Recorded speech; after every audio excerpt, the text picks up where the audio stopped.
Hello and welcome to my YouTube channel Shiksha. तो आज हम रविंद्रनाथ टैगोर जी का एक बहुत ही अच्छा वर्क शॉर्ट स्टोरी डिस्कस करेंगे, काबुलीवाला। काबुलीवाला रविंद्रनाथ टैगोर जी ने लिखा था 1892 में।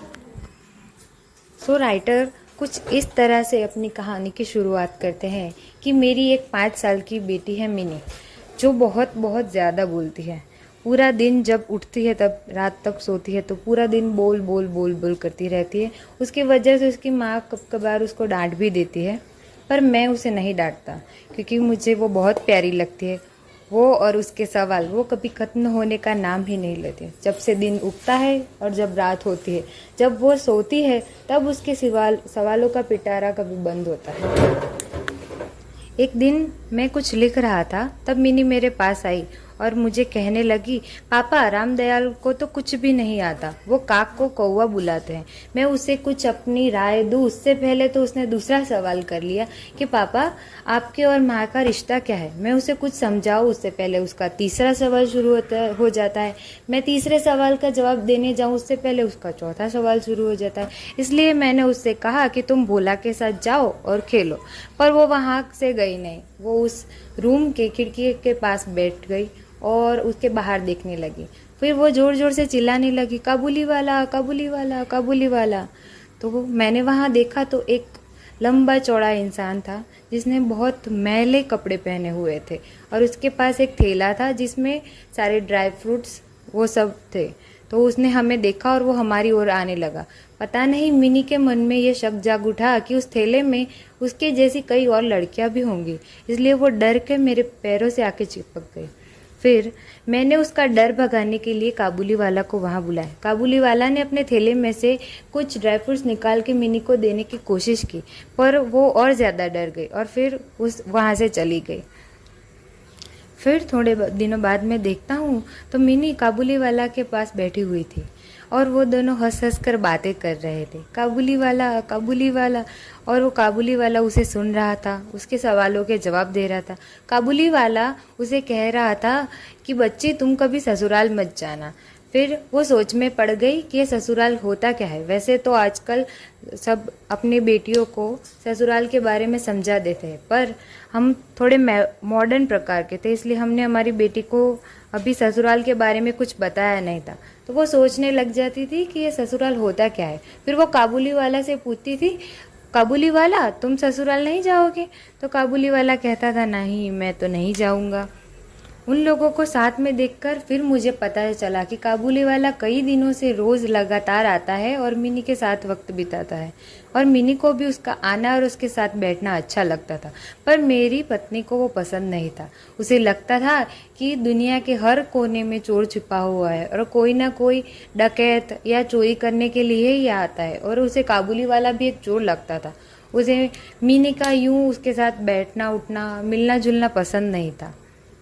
काबुलीवाला अफगान से यहाँ अपने ड्राई फ्रूट्स बेचने आता था। वो घर घर जाके फिर अपने पैसों की वसूली करता था। चाहे वो कितना भी बिजी होता, पर वो मिनी के साथ खेलने के लिए वक्त निकाल ही लेता था। अगर वो सुबह बिजी रहता वो शाम को आ जाता, अगर वो शाम को बिजी रहता तो वो सुबह को आ जाता, पर कुछ ना कुछ करके वो मिनी के साथ खेलने के लिए वक्त निकालता था। ये सब देखकर मुझे कभी कभार उससे जलन भी हुआ करती थी, पर अच्छा भी लगता था कि मिनी को सवालों का जवाब देने के लिए कम से कम कोई तो है। एक दिन मैं बाहर जा रहा था और मैंने बहुत सारा शोर सुना। फिर मैंने देखा तो काबुलीवाला के कपड़ों पर खून था और उसके हाथों पर भी खून लगा हुआ था। फिर वहाँ से 2-4 पुलिस वाले गुजर रहे थे, तो मैंने उन खड़ा रखकर पूछा कि क्या हुआ है। तब उन्होंने बताया कि ये ड्राई फ्रूट्स बेचने जो आता है वो अपने पैसों की वसूली कर रहा था, और उतने में ही उन दोनों में कुछ बोलाचाली हो गई और इसने उसे छुरे से मार दिया। और ये सुनकर मुझे बहुत बहुत ज़्यादा आश्चर्य हुआ कि काबुलीवाला भी कुछ ऐसा कर सकता है। मैं कुछ आगे बोल पाऊँ या समझ पाऊँ उससे पहले मिनी वहाँ आती है और काबुलीवाला से पूछती है, काबुलीवाला तुम क्या कर रहे हो? आज तो तुम मेरे पास भी नहीं आए, तुम कहाँ जा रहे हो? तो काबुलीवाला हंस के बोला कि मैं अपने ससुराल जा रहा हूँ। ये देखकर आज मिनी हंसी नहीं और वो भी कुछ आश्चर्य में पड़ गई। फिर काबुलीवाला को पुलिस ले गई। कई सालों तक मैंने काबुलीवाला को देखा नहीं था। अब मिनी भी धीरे धीरे बड़ी हो रही थी, उसके कई और नए दोस्त बन रहे थे। अब ऐसा वक्त आ गया मेरे घर पे कि जब मिनी की शादी होने को थी। आज मिनी की शादी थी, घर पे मंडप सजे हुए थे, कई सारे रिश्तेदार और मेरे पहचान के लोग मेरे घर पे आए हुए थे। तभी दरवाजे पर एक इंसान आता है, मैं उसे पहचान नहीं पाता हूँ। तब वो बोलता है कि मैं वो काबुली वाला हूँ। फिर मैं उसे देखकर आश्चर्य में पड़ जाता हूँ, क्योंकि अब काबुली वाला के वो लंबे लंबे बाल भी नहीं थे और उसके चेहरे पर वो रौनक भी नहीं थी। तब वो आया और पूछने लगा कि बच्ची कैसी है। मुझे लगता है कि वो सोच रहा था कि मिनी अभी भी वो छोटी बच्ची है जिसके साथ वो खेला करता था, पर मिनी अब बहुत बड़ी हो गई है। तब मैंने उसे ये कहकर टाल दिया कि आज हमारे घर पे कुछ काम है, इसलिए तुम कल आना। तो उसने अपने जेब में से कुछ सारे ड्राई फ्रूट्स निकाले, वो किसी अपने रिश्तेदार या दोस्त से वो मांग के लाया हुआ होता है, और उसने कहा कि ये सब बच्ची को दे देना। मैंने उससे ये सारा सामान ले लिया और फिर मैंने उससे कहा कि अब तुम जाओ, तुम कल आना। वो सुनकर वो थोड़ा उदास हो गया। फिर वो अपनी जेब में से निकाल कर एक चिट्ठी मुझे बताने लगा। उसमें अपनी बेटी के 2 हाथ के निशान थे, बहुत छोटे छोटे।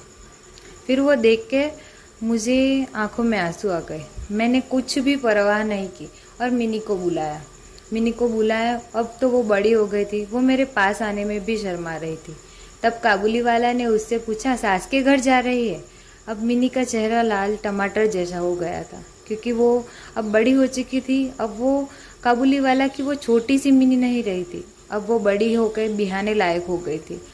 वो शर्मा कर वहाँ से चली गई। तब काबुली वाला सोचने लगा और उसके आंखों में पानी आ गए कि अफगान में कहीं उसकी भी बेटी है जो अब बेहाने लायक हो गई होगी, और वो सोचकर वो रोने लगा।